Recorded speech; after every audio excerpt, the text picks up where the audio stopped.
Okay, it's recording. Okay, this is the inline suctioning.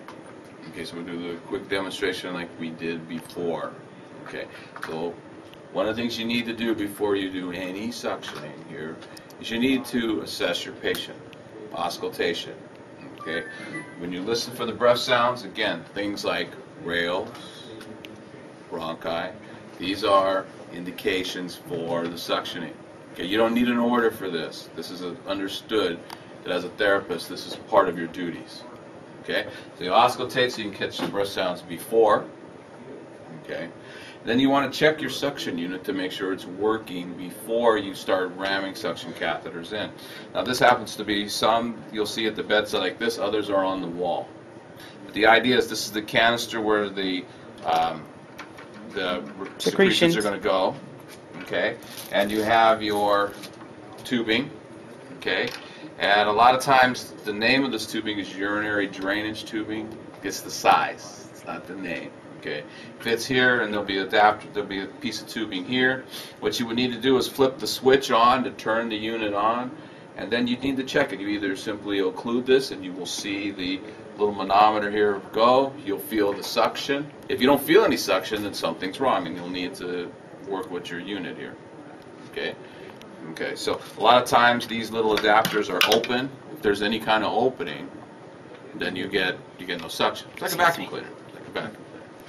Okay. You can pinch the tubing, whatever you need to do, but you need to make sure your suction's working before you hook everything up. Now, when you hook the inline up, you know, as always, you would have washed your hands and done all the good stuff. Okay. And this is the inline suction. This is the Ballard. Now, as you saw on the tape, this is the lavage port. Okay, and you should have a little. In this case, I'll use a smaller saline. Fits in the tube here, and the saline will be there to clean and do any kind of lavaging if indicated for your patient. Okay. The other thing that you will notice is that there's a little black line on the suction catheter, and when you do the other, you'll see the line, the picture of the line. This will indicate how far you have to pull this out. Otherwise, you'll have no idea, and you just keep pulling and pulling, and you'll pull the whole thing right out. Okay. Now, the advantage of this, of course, is it helps with sterility. Okay, you'll wear your gloves just because the outside, but actually, it's just a sterile suction unit. You can do it without wearing any gloves. Okay. Now, the pressure here should be, according to your textbook, 100 to 120 millimeters of mercury minus. Okay, for adults. Okay, for pediatrics and neonatal, it'll be less. Okay, so you want to make sure that you can. There's a little knob over here that you can turn that would adjust your suction pressure. Okay, all right. So now you're getting ready to suction. The last thing you're going to do is you need to unlock this. Okay, unlock this. And you're going to hyperoxygenate your patient. You're going to give him oxygen. And the reason you're going to do that is because not only are you sucking out all the secretions, but you're also sucking out all the oxygen. So you need to hyperoxygenate your patient for 30 seconds. Okay, that's what it says on the data arc, so we're just following what the data arc said. Okay. And so that means on your ventilator, you turn it on the ventilator, and you need to hyperoxygenate. There'll be a little button that you push. Okay, now those buttons usually go for a minute, but we'll talk about that later. But at least the minimum 30 seconds you hyperoxygenate your patient. Now you've hyperoxygenated your patient. What you're going to do is you're going to run the suction catheter in. Okay, you run it in as quickly as you can. Okay, until you meet your resistance. This whole event should not take longer than 10 to 15 seconds. So you're going to run it in. You're going to push down on the button, which will be the suction. With your other hand, you're going to stabilize this whole unit. Because if you don't, you can see what you're doing to the patient's trach or in the tracheal tube. So you need to put your hand on here, hold this, pull it back to the black line, suctioning. Now there are two theories on the suctioning. Some people, when they run it, you run it in quickly, but then they sort of intermittently squeeze the suction. And what they're saying is you're preventing any mucosal damage because you're not really sticking to it, okay, and pulling the tissue. Some people will tell you, no, run it in as quickly as you can and suction continuously on the way out. I don't have a preference. whatever works best for you. I've always personally suctioned continuously on the way out, because if you caught a big mucus plug or big ball of mucus, well, as soon as you take your finger off, it just goes back in. But it's also a little more dangerous, because the end of the suction catheter is wiggling around. If it catches any mucosa, you could pull a little bit of skin off. So it goes both ways. All right. Now I pulled it out. I pull it back to the black line. Okay.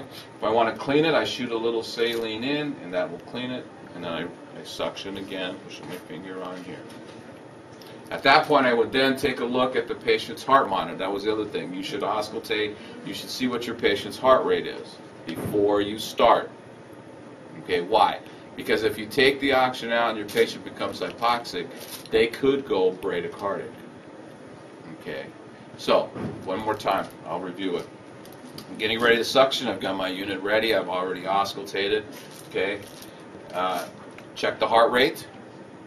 Later on, when we have the ventilator here, I'll show you. You need to check your pressure and your volumes on your ventilators. 3 things now. Heart rate. Okay, check your heart rate. You're going to check it's 4 things. Heart rate, saturation. On your ventilator, you're going to check your volume and your pressure. All 4 of those things. Once you know what those numbers are, that's your baseline. That's your baseline. Heart rate, saturation. On the ventilator, it's going to be the peak airway pressure and the tidal volume. Just so you know what the baseline is. Then you're ready. You say, Mr. Jones, I'm going to suction. You run the suction in.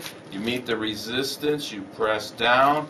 And in this case, hold it, and you pull it back to the black line, and then you take your finger off. Immediately after that, you should look at the heart rate. You should look at the saturation. Did the patient desaturate? Is the patient's heart rate coming back to normal? Now, tachycardic is not unusual, okay? But if it starts to get bradycardic, I would be careful, okay?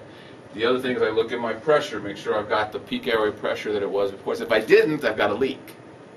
Okay, I may have a leak. I want to make sure the volumes are coming back, because if not, I may have a leak. Okay, and then once you pull that back, okay, those numbers are fine. Okay, you can either go down again. You assess the situation. You either go down again if they need it, or if they don't, that's fine. And then you would hyperoxygenate the patient one more time. Give them oxygen. Okay, make sure they're stable. And that would be the end of the procedure. You would then want to lock, okay? And you would flip off the suction and you would go on about your business. Any questions? Okay.